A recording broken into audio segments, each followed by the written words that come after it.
Buenas tardes, bienvenidos a esta nueva reunión del programa de la Fundación para el Estudio del Pensamiento Argentino e Iberoamericano relativo a la Guerra de las Malvinas en el contexto de las 11ª jornadas de historia de esta entidad que han tenido como tema las Islas Malvinas, historia ayer y hoy.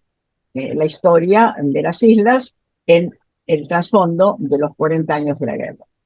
En esta serie de entrevistas que estamos haciendo y que se encuentran subidas en nuestro canal de YouTube, hemos entrevistado tanto a veteranos de guerra de diferentes armas y de diferentes tradiciones, de diferentes graduaciones, y también a personas que no han estado en las islas, pero que han de alguna manera contribuido con su trabajo al desarrollo y a la ayuda a los combatientes, o que han tenido alguna cosa interesante que les ha sucedido y que merecía ser presentada.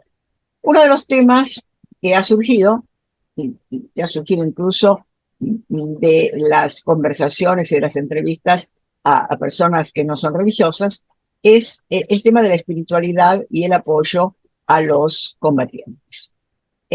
Por eso es que ahora, hoy, tenemos el gusto de presentarles al rabino Felipe Jaffe, que en estos momentos está encargado de un programa de educación, pero que hace 40 años fue uno de los encargados de prestar socorro espiritual a los combatientes judíos. Una experiencia muy interesante que vamos a escucharla hoy, lamentando que no podemos tener al otro rabino, Plavnik, que también participó como capellán de los soldados, pero que falleció el año pasado. De modo que el testimonio de Felipe, de alguna manera, intentará cubrir cómo ha sido la ayuda de parte del judaísmo a los combatientes de esa religión, y también en general cómo se ha vivido el tema de la ayuda religiosa. Así que bienvenido, Felipe, muchas gracias por estar con nosotros. Un gusto, Celina, un gusto. Y va la primera pregunta: ¿cómo se involucró usted en el tema de la guerra y se hizo cargo de esta tarea de asistencia espiritual a los soldados? Bueno, en aquellos años, en el año 82, yo era un joven rabino en la ciudad de Córdoba. Mi hijo mayor había nacido hacía muy poco tiempo y en definitiva se me acercó el rabino Marshall Mayer, que en paz descanse, de bendita memoria, y me dice: Felipe, mirá, ¿te animás? ¿Te parece que aceptarías viajar al sur para poder hacer un trabajo de capellanía en esas lares, en esos lugares? Creo que es importante el involucramiento de la comunidad judía en esto. La Argentina está necesitando esta cuestión de apoyo y nosotros nos sumamos, por supuesto, a este proyecto. Quiero dejar en claro que, en función de un poquito la forma que me presentó, que si bien es correcto que, digamos, el objetivo inicial era servir a la comunidad judía o a los judíos que estaban destacados, en el caso particular mío, en Caleta Olivia, en Comodoro Rivadavia, en toda la sección de ahí, digamos, de Chubut y parte de Santa Cruz, aunque otros rabinos fueron a Río Gallegos, ¿no? En el caso mío era Comodoro Rivadavia. este, Finalmente, el apoyo que uno pudo brindar fue un apoyo a todos los soldados, no solamente a los soldados judíos, ¿sí? O sea, si bien al principio uno, cuando llega al lugar y de la manera en que es recibido, porque me vino a buscar el comandante Esteban Solís, que era el comandante en jefe del quinto cuerpo de ejército que estaba en el sur, y recuerdo la persona que me venía a buscar todas las mañanas al hotel para llevarme a los bivacs de los distintos destacamentos, el mayor González. Ambos los recuerdo con mucho afecto, en realidad fue un trato maravilloso. Eh, bueno, asistíamos a todos los soldados. Esto fue mucho más intenso todavía cuando los tres hospitales que había destacados en Comodoro Rivadavia, el de Aeronáutica, el de Marina y el de Ejército, recibieron a los heridos. Y los heridos, ahí no hay color, no hay religión. Entonces fue una de las experiencias, no puedo decir lindas porque es triste, ponemos a los muchachos heridos después de la guerra, pero más Perdón que enriquecedoras. te interrumpo con una pregunta. ¿Qué periodo estuvo usted en esta El tarea? segundo mes de la guerra. El El primer segundo mes. mes, claro, porque usted recordó a mi entrañable, querido amigo y colega Baruch Plavnik, que en paz descanse. Él estuvo el primer mes de la guerra, un poquito después que comenzó la guerra, y yo estuve en el segundo. Yo estuve prácticamente hasta que termina la guerra, ¿no es cierto? Destacado en el sur, O sea en que el mismo lugar. usted recibió a los últimos soldados heridos y que se fueron después de la rendición. Bueno, sí, no hice el cálculo, pero los soldados que estaban heridos, sí. A lo mejor algunos podían haber llegado y trasladados a Comodoro Rivadavia antes de que termine la guerra y otros seguramente después. Pero, digamos, eran los heridos que estaban destacados en los hospitales que yo visitaba, ¿no? Adelante, gracias No, por por favor. la aclaración. Eh, Así vamos ubicándonos no, en los está tiempos, ¿no? perfecto, está Porque perfecto. 2 meses, pero son 2 meses muy densos, ¿no? Que es como si Sí, fueran sí, sí, años. Así que por eso exactamente. para los escuchas es importante tener en cuenta No, por eso. supuesto, por supuesto. Bueno, entonces, como le comentaba, el rabino Mayer, digamos, rabino fundador del seminario, de la comunidad Betel, a la que yo toda mi vida asistí, donde yo estudié, me hace esta propuesta, la propuesta se la hace a Baruch también, y bueno, primero viaja Baruch y después viajo yo, ¿no? Cuando él vuelve. Y bueno, yo dije, sí, no tengo ningún inconveniente, es una experiencia, yo no había estudiado en el seminario rabínico de cómo ser capellán, entonces fue toda una experiencia muy desafiante. Yo muchos años, digamos, por toda mi vida comunitaria y general, las estructuras de la comunidad, de las comunidades, de las instituciones comunitarias judías, es muy parecida a muchas organizaciones de iglesia, donde tienen los chicos, los campamentos, se van de campamento, los cánticos. Yo soy músico, toco la guitarra, cosa que hice también en Comodoro Rivadavia.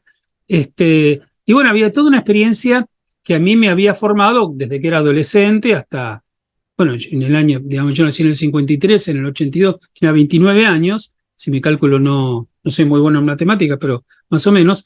Entonces, un poco lo que yo sentí que podía hacer era mi amor por lo que estaba haciendo, mi deseo de colaborar y además esta cuestión de mi experiencia como líder, no líder filosófico, como líder de los chicos, ¿no es cierto? De los grupos sociales. Entonces, ¿cómo manejarme con eso? Y bueno, y ese fue el bagaje con el que llegué.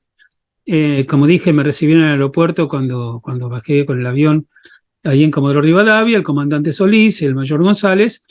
Me acuerdo que obviamente yo como kasher, básicamente, entonces ya la comunidad, la Daya, que estaba en contacto con el rabino Mayer y los encargados sobre este tema, me prepararon una cantidad, como yo estuve, no sé, 20 y pico de días, cerca de un mes, 20 días, no sé, una cantidad impresionante de bandejas con comida kasher que las entregué a todas ahí a la gran cocina del Hotel Austral, que es donde yo me albergué, y bueno, y eso era lo que comía.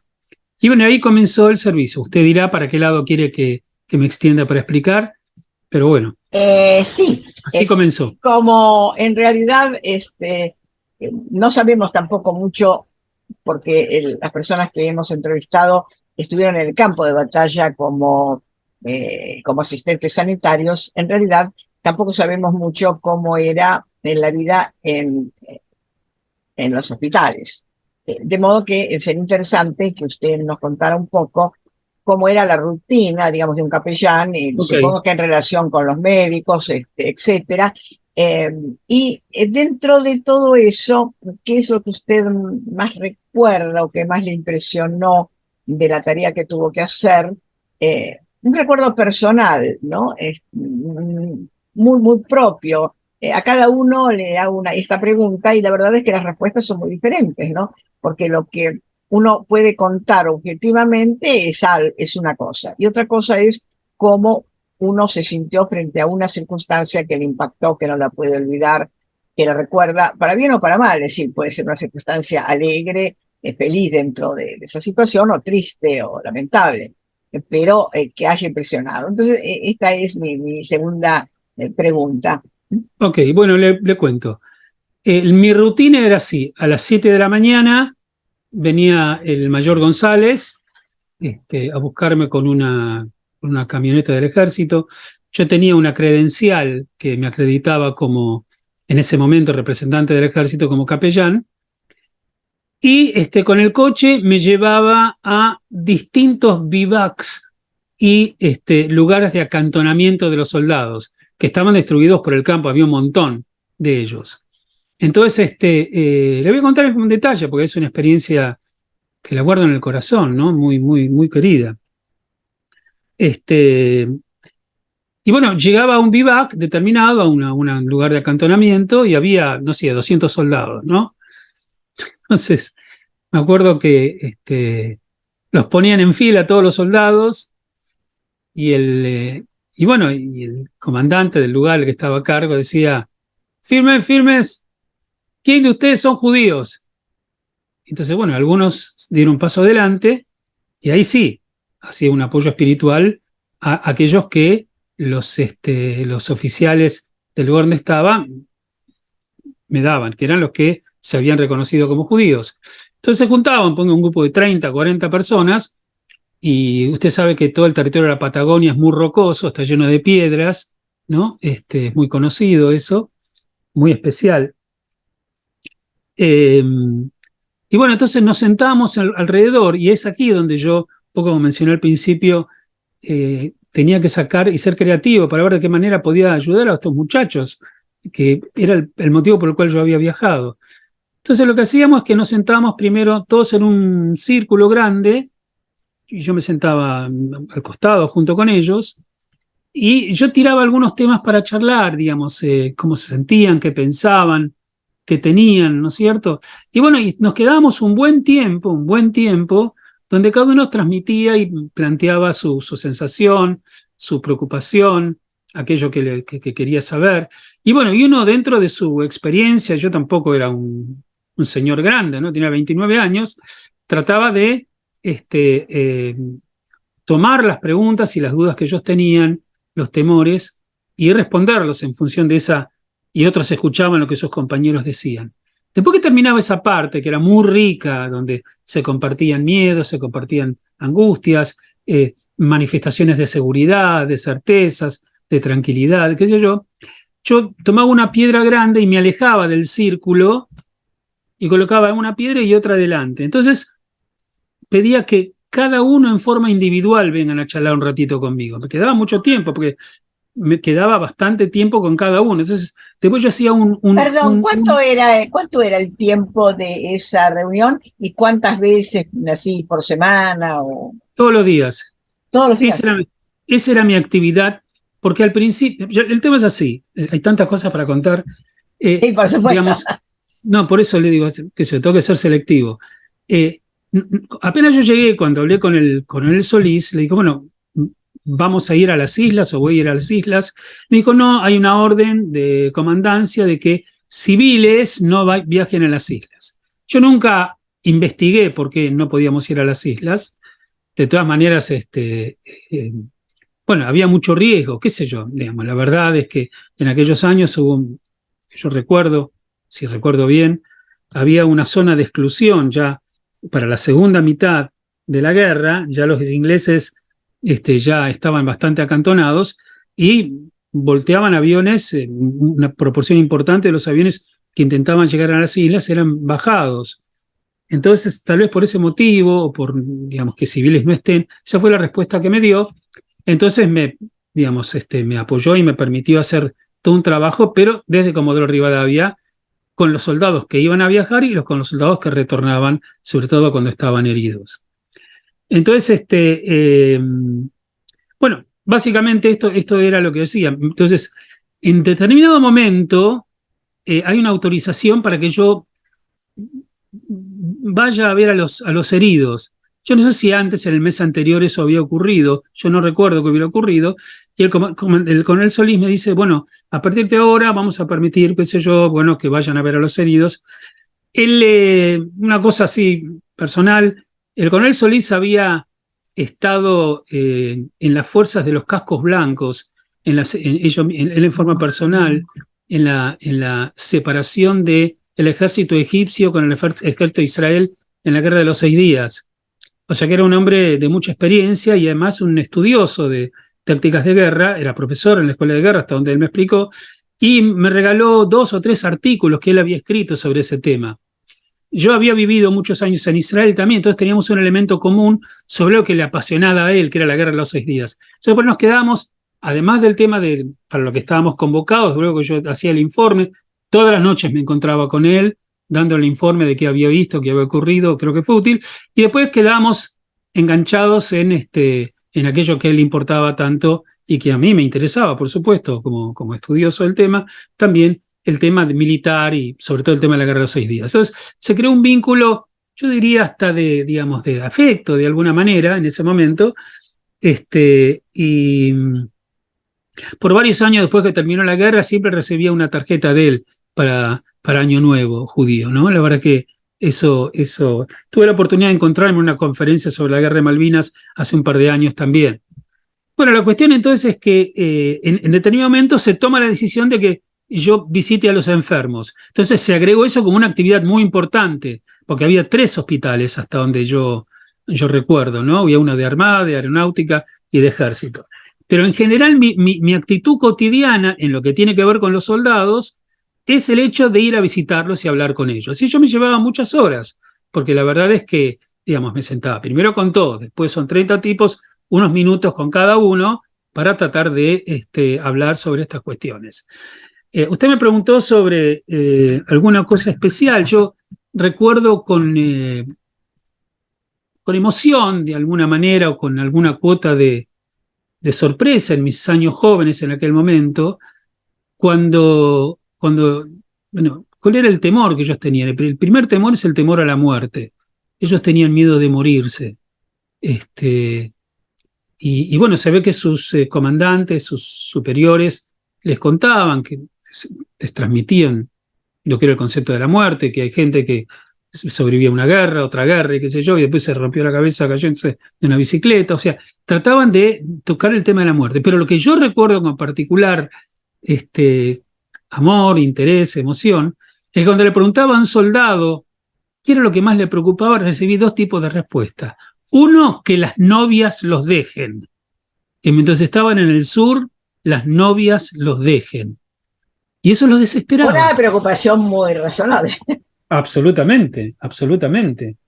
Pero está a punto de embarcarse a Malvinas y eso le comía la cabeza. Interesante este tema que muchos han señalado, ¿no? El apoyo de la familia, de las esposas. Bueno, ese es el segundo punto. Claro.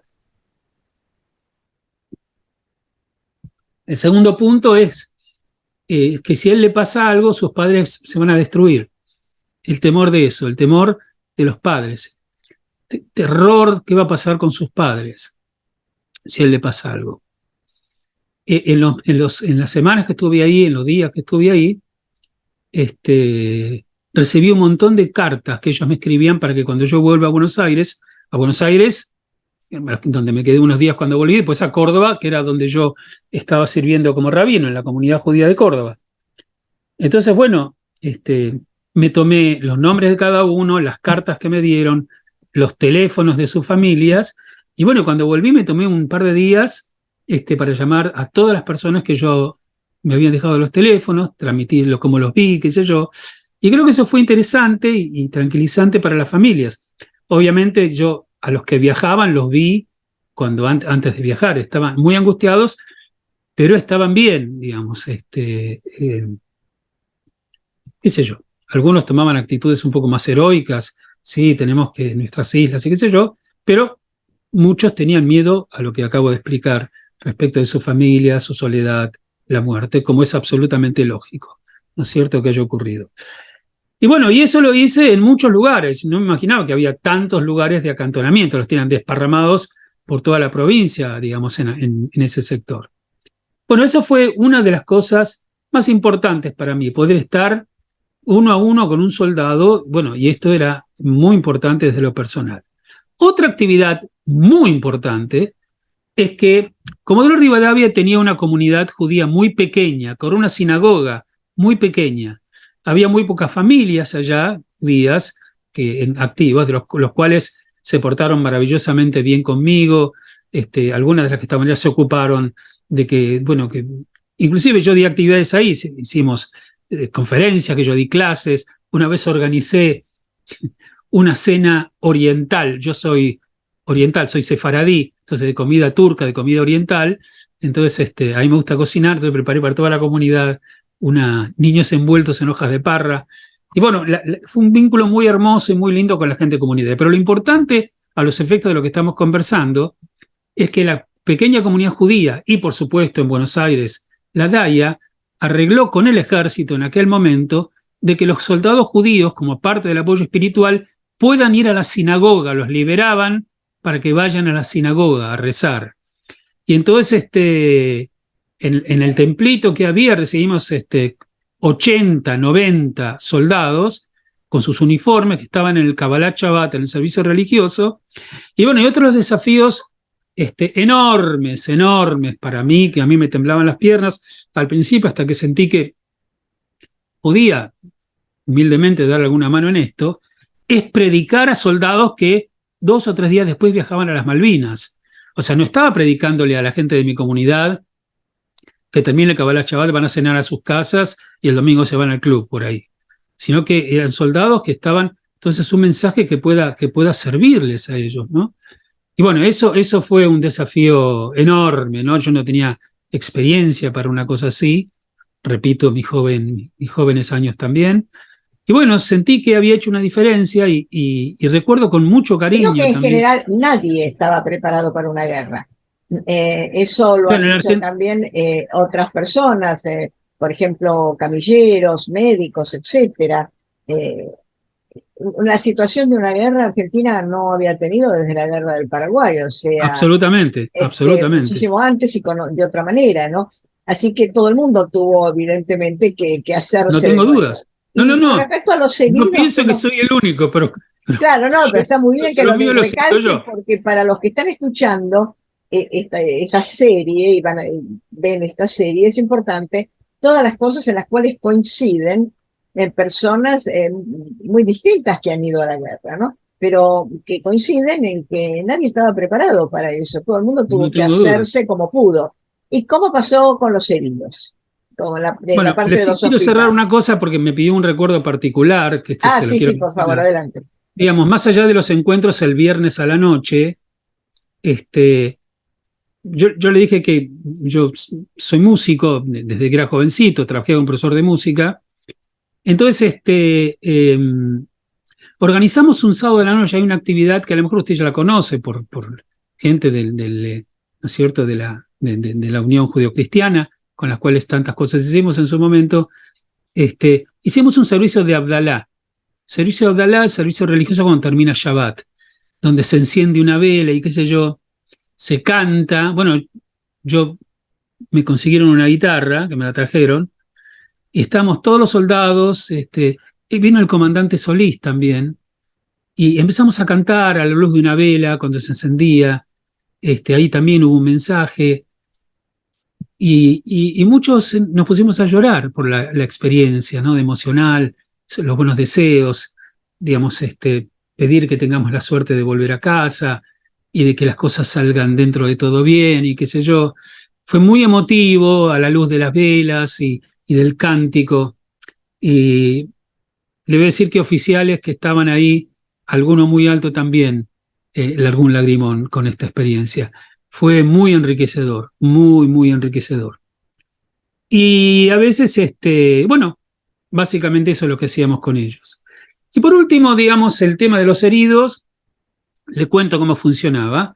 Siempre este compañero, el mayor González, que no sé qué es de él, desde aquella época que ya no supe nunca más de él, ojalá que esté bien. Él me llevaba, no, entrábamos al hospital de ejército. Yo le dije que había tres, lo que yo recuerdo. Y había una sala con 12, 13, 14 camas. Entonces estaban los heridos acostados ahí. Entonces él dice, otra vez, ¿quién es judío acá? Entonces yo le digo, no, no, mayor, deje, y yo me voy a acercar a cada cama.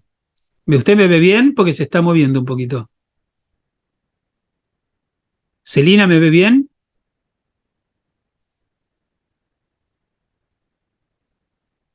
Bueno, yo siento que se está grabando perfecto. A ver, yo sigo. Me parece que está un poco perdida, Celina. ¿Me ve? No, no la estoy escuchando ahora. Está muteada, Celina, está muteada.